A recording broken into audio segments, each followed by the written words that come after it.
플레이-인 토너먼트 끝자락부터 미러키, 뉴욕, 보스턴을 차례로 접고 가까스로 파이널 티켓을 확보한 마이애미 앞에 끝판왕이 등장했습니다. 항상 1차전을 모두 승리로 장식했던 마이애미가 파이널 첫 경기에선 덴버에게 9점 차로 패하고 만 것인데요. 단순히 점수차만 보면 스트러스와 마틴이 부진했음에도 마이애미가 의외로 선방했네 라고 생각하실 수도 있으나 점수차와는 별개로 경기력과 체급에 있어선 양팀의 전력 차이가 확연히 느껴졌던 1차전이었는데요. 그래서 이번 영상에선 덴버가 도대체 뭘 얼마나 잘했으며 언더독인 마이애미는 덴버를 잡기 위해 어떤 플레이를 펼쳐야 할지 고민해보는 시간을 가져볼까 합니다.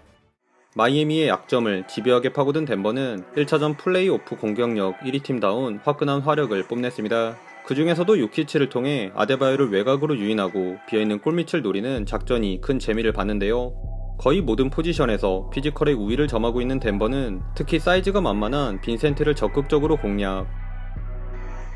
빈센트를 등진 채 로우 포스트에 자리잡은 고드는 요키치의 엔트리 패스를 받아 어렵지 않게 다수의 골밑 득점을 올릴 수 있었고, 수비가 요키치에게 집중된 틈을 타 지도새도 모르게 파고든 머레이도 날카로운 컷인을 선보이며 시종일관 마이애미의 골밑을 제 집처럼 드나들었습니다. 경기를 보면서 빈센트는 정말 안쓰러울 정도로 사냥당했기에 수비 손실 때문이라도 남은 경기들에선 출전 시간이 다소 줄어들 수도 있을 것 같네요. 하지만 이런 페인트존 공략은 하나의 공격 옵션일 뿐 덴버의 근본은 역시 머레이와 요키치의 투맨 게임이라 할 수 있죠.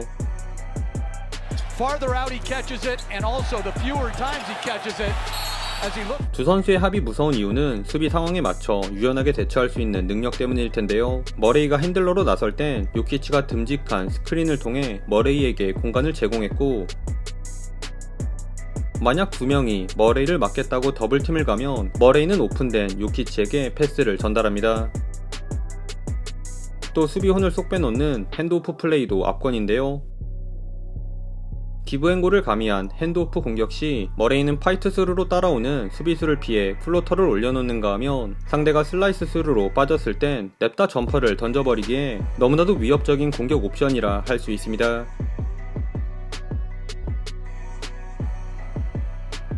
그래서 이걸 막겠다고 스위치하면 요키치 쪽에 미스매치가 나버린다거나 순식간에 롤에 들어간 요키치에게 골밑 득점을 내줄 수 있기에 알고도 당할 수밖에 없는 덴버의 필살 플레이 중 하나라고 할 수 있겠네요. 그럼 이걸 막기 위해 마이애미는 무엇을 했냐? 딱히 해법을 찾지 못했으니까 졌겠죠? 그나마 아데바요를 밖으로 유인한 페인트존 공략의 경우 지역방으로 커버 칠 수 있었으나 요키치 머레이 듀오 앞에선 그저 슛이 안 들어가길 바라는 것 말고는 이렇다 할 수비 성과를 거두지 못했습니다. 그럼에도 4쿼터 초반 존을 서면서 덴버의 점퍼 미스를 유발해 추격의 발판을 마련하기도 한 마이애미였는데요. 다만 동료들의 점퍼가 안 들어가자 이제는 요키치가 직접 페인트존에서 해결해버린다거나 본인에게 몰리는 수비를 농락하는 정교한 노루 패스는 물론 더블팀을 비웃으며 외곽에 열린 동료들에게 기가 막힌 패스도 뿌려주는 등 마이애미가 자랑하는 존 디펜스를 어렵지 않게 해집어 놓았습니다. 사실 덴버의 이런 공격이야 시즌 내내 봐왔던 거라 개인적으로는 덴버의 수비 플랜에 더욱 눈이 갔는데요. 일주일가량 쉬면서 마이애미에 대한 분석을 마친 덴버는 히트 공격의 핵인 버틀러를 봉쇄하는데 심혈을 기울인 모양새였습니다. 이번 플레이오프 내내 매치업 헌팅을 통해 많은 득점을 뽑아냈던 버틀러였으나 딱히 구멍이 없는 덴버의 윙포워드 자원들을 상대로는 고전을 면치 못했는데요. 듀란트도 귀찮게 했던 에런 고든에겐 피지컬에서 밀렸고 포터 주니어의 운동 능력 역시 부담스럽긴 마찬가지이며 매치업으로 나선 KCP마저 한수비하는 선수인지라 버틀러가 쉽사리 아이솔 공격을 시도하지 못했습니다. 게다가 아데바요는 3점이 없기에 요키치가 인사이드를 지키는 지역 방어를 펼침으로써 버틀러에게 돌파할 공간조차 내주지 않았는데요. 어차피 안으로 들어오려는 성향의 아데바요이기 때문에 시종일관 드랍백 수비를 한 요키치는 슛을 버리는 대신 버틀러의 돌파와 아데바요의 견제를 동시에 취하며 버틀러에게 위력이 반감된 킥아웃 패스만 강요했습니다. 설상가상으로 버틀러가 어렵게 수비 휘젓고 만들어준 기회마저 스트루스, 마틴, 로빈슨이 거의 다 놓치며 마이애미는 어려운 경기를 치러야 했네요.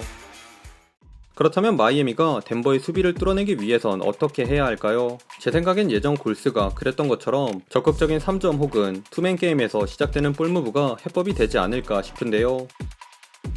요키치가 버틀러의 3점은 딱히 신경을 안 쓰기에 버틀러가 아닌 스트루스나 빈센트, 로빈슨을 핸들러로 활용하는 작전이 필요해 보였습니다. 실제로 마이애미는 전반과는 달리 후반 들어 요키치를 외곽으로 유인한 투맨 게임을 통해 괜찮은 공격 장면을 여러 차례 연출했는데요. 피켈로를 시발점으로 한 유기적인 볼무브는 대개 긍정적인 결과로 연결되었기에 클러치 상황이 아니라면 정적인 버틀러 쪽 아이소를 고수하기보단 투맨 게임의 비중을 늘리는 건 어떨까 싶네요. 추가로 마이애미에서 유일하게 자유투를 얻어낸 하이스미스의 이 파울 장면처럼 꼭 아데바요가 아니라도 상대적으로 견제를 덜 받는 다른 선수들도 허를 찌르는 움직임을 가져간다면 확률 높은 득점 기회 혹은 자유투라도 얻어낼 수 있으리라 생각합니다. 물론 이런 이타적인 플레이가 하루아침에 되는 건 아니기에 잘 될지는 미지수네요. 그리고 무엇보다 요키치를 외곽으로 유인하기 위해선 먼저 3점이 선행되어야 하겠죠.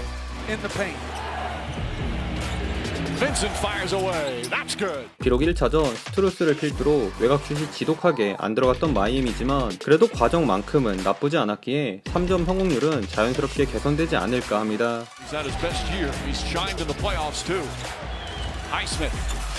게다가 1차전은 뒤로 처지는 요키치 앞에서 던진 마이애미 미들 점퍼 또한 유독 말을 듣지 않았기에 다음 경기에선 평소처럼 이런 오픈샷들이 몇 개만 더 들어가줘도 그럼 마이애미는 한결 수월하게 경기를 풀어갈 수 있지 않을까 싶네요. 마지막으로 이건 마이애미의 색깔과 부합하지 않을 수도 있긴 한데 아예 특정 구간 공격 템포를 확 올려서 덴버에게 카운터 어택을 날리는 겁니다. 완벽한 와이드 오픈 기회를 놓친 스트루스의 3점을 제외한 1차전 오픈코트에서의 성공률이 매우 좋았던 마이애미라 얼리 오펜스 비중을 높이면 덴버가 준비한 지역 방어를 손쉽게 무력화시킬 수 있을 것 같습니다. 허나 이러면 그렇지 않아도 숨쉬기 힘든 마이애미 선수들의 체력이 금방 갈릴 수도 있고 오히려 턴오버만 남발해서 제가 넘어가는 궁지에 몰릴 수도 있기 신중하게 접근해야겠네요.